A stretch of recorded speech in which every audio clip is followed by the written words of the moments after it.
Welcome to Civics and Coffee, a history podcast, the show all about United States history, delivered to you in the time it takes to enjoy your morning cup of coffee. I'm your host, Alicia, a historian trained in United States history with a passion for telling both the known and unknown parts of America's past. So grab your coffee and get ready for some bite-sized history. Hey everyone, welcome back.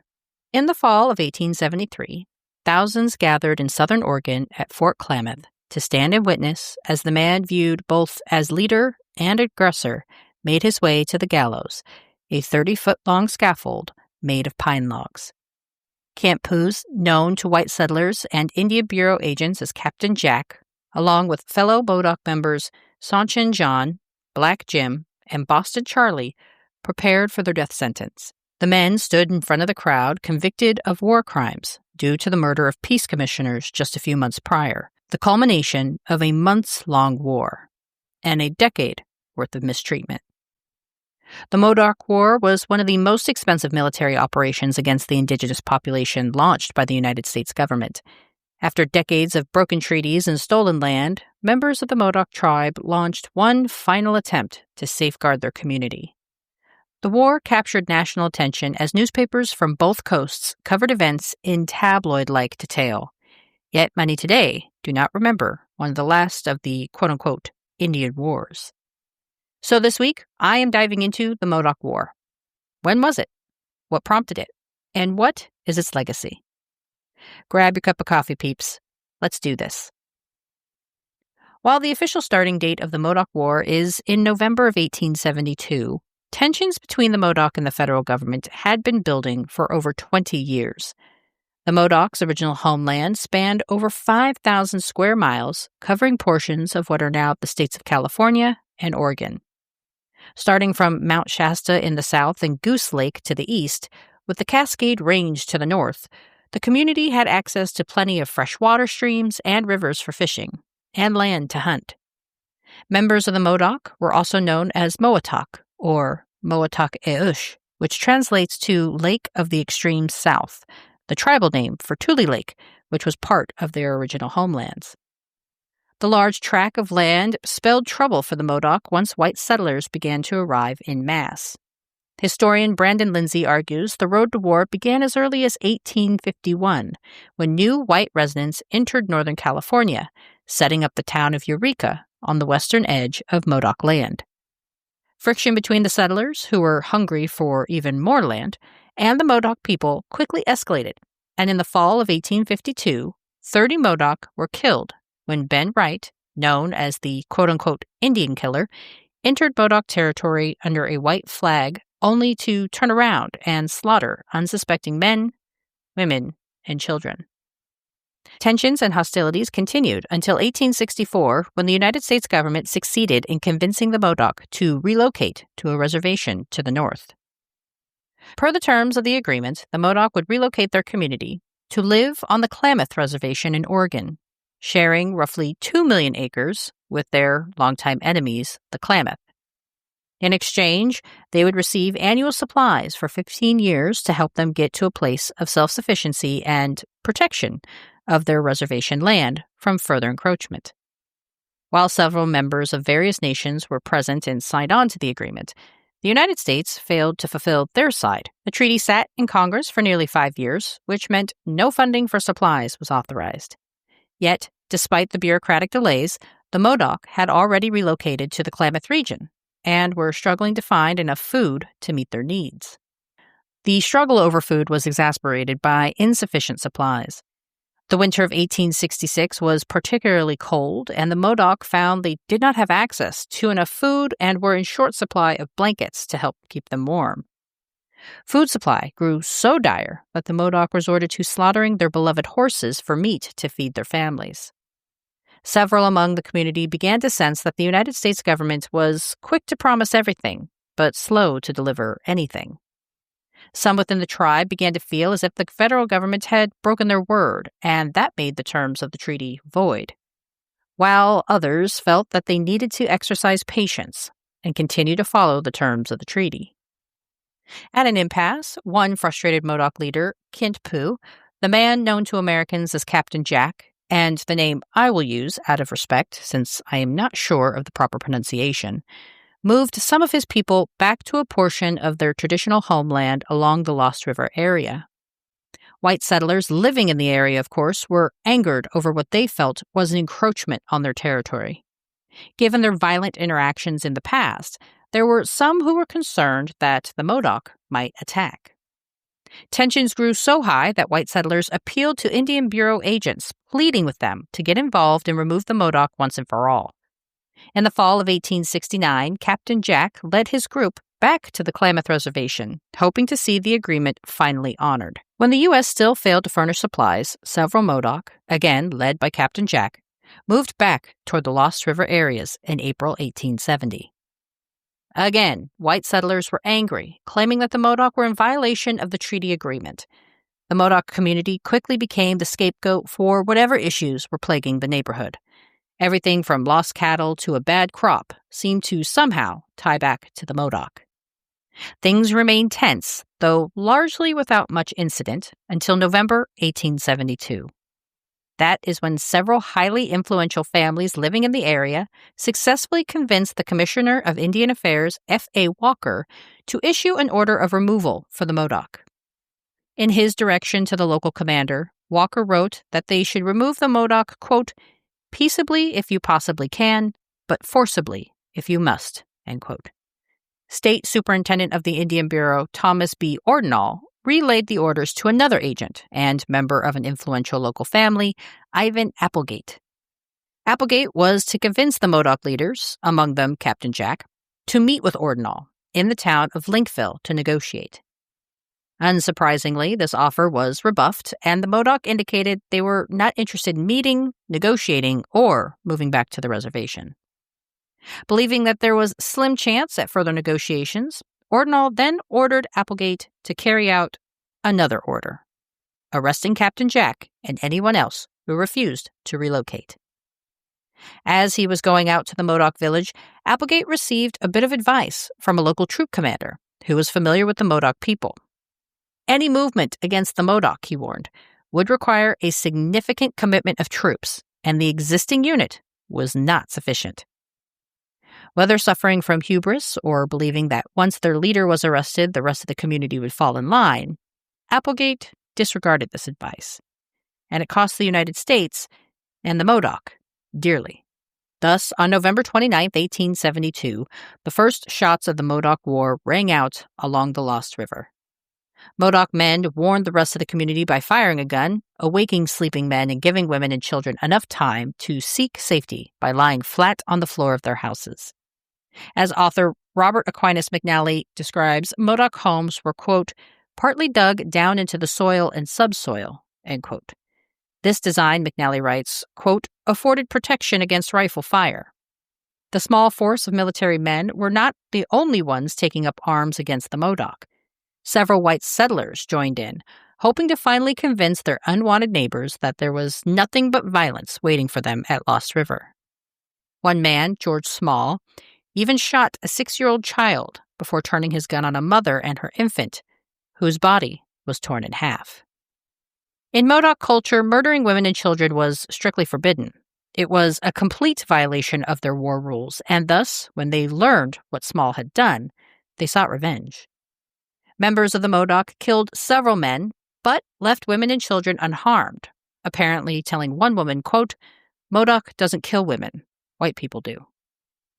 With their village to the west burned, the Modoc made their escape via the water.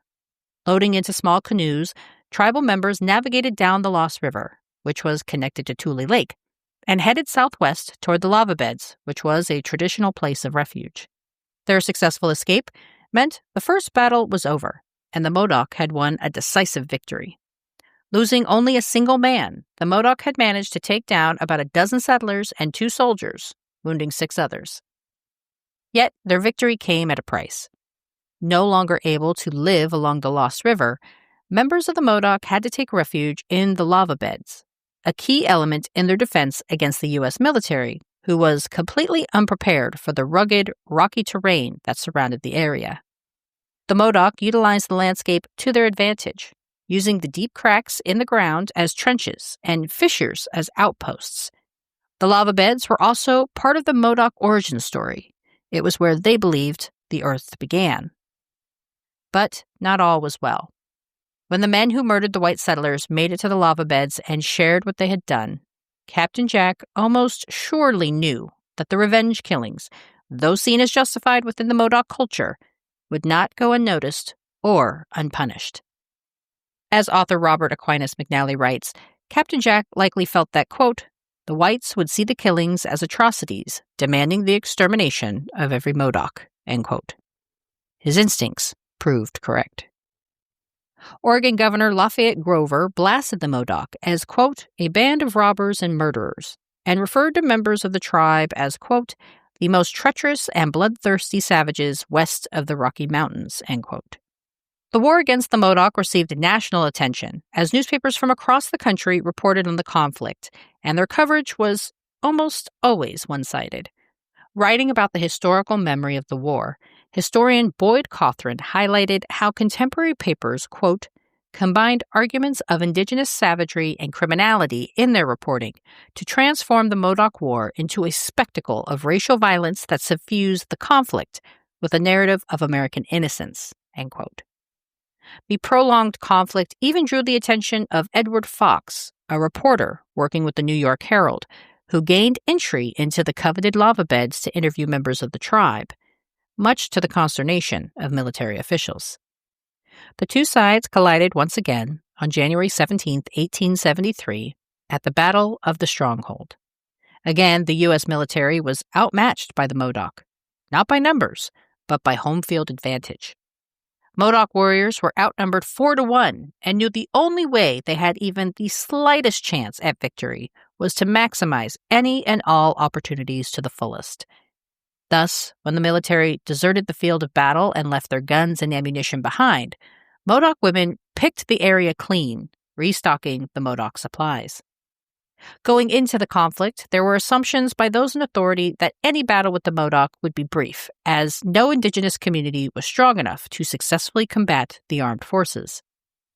Therefore, it was more than a little awkward for the commanders on the ground to explain to their superiors what exactly went wrong. Local leaders pointed to the terrain as the main culprit for their delayed victory. They just couldn't get close enough to the Modoc to force a surrender. And despite the fact that several political leaders were helping stir up animosity against the Modoc, at least one man saw the tribe in a different light. Captain Reuben Bernard, a Civil War veteran, saw the Modoc as something more, writing, quote, they have fought like men fighting for their rights, and if any man or men should have or could gain their rights by fighting for them, the Modocs are more than entitled to what they claim, end quote. Bernard saw the Modoc as more akin to freedom fighters and believed that their cause was so personal and ran so deep that the expense of defeating the Modoc was going to be too costly, and that peace and land might be a better solution. Bernard suggested that one way to peace could be offering 1,000 acres of land near the mouth of the Lost River, which also covered the lava beds. Unfortunately, those higher in the chain of command did not share Bernard's views and were disinterested in any further negotiation over land. By this time, the prevailing opinion was that the Modoc had already violated one treaty, so there was little use in trying to establish another. Despite the deep hostility toward each other, members of the Army and the Modoc met on several occasions in attempts to work out a deal. At each meeting, Captain Jack would repeat the same demands: amnesty for the men in his tribe who murdered the settlers, and guaranteed land along the Lost River. Each time, Captain Jack's demands were denied, while the Army kept increasing its manpower.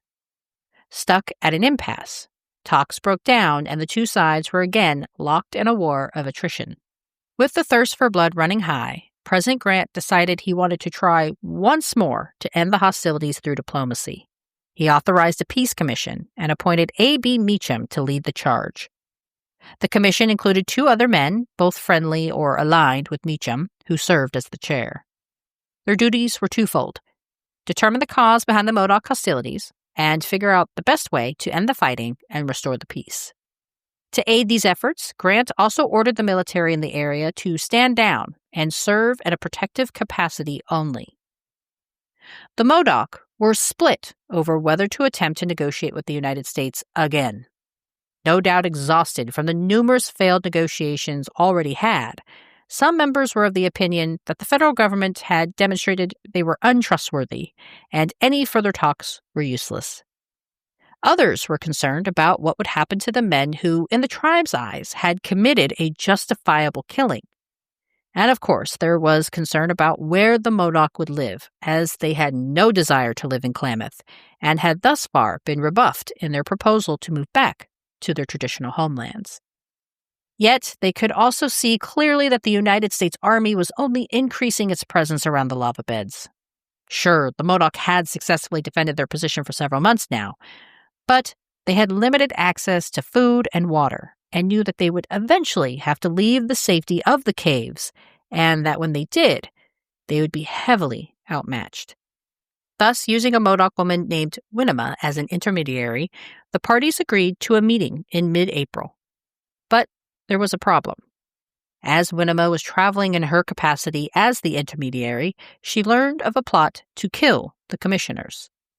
Although Winema came from the Modoc, her overall aim was to secure peace, and she did not think peace would be possible if any harm came to the U.S. representatives. Thus, she warned A.B. Meacham and Brigadier General Edward Canby, who was joining the peace commissioner to aid in the talks. But her warning was disregarded. On April 11, 1873, after the two sides sat down and shared cigars brought by Canby, negotiations began. Again, Captain Jack repeated his demands.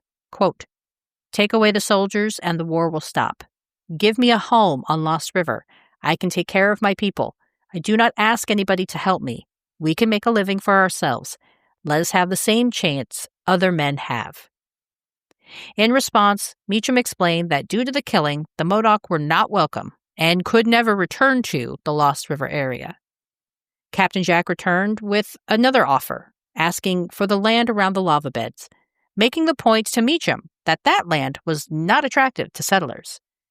Again, he was rebuffed. Captain Jack next turned to the treatment of the men responsible for killing the settlers.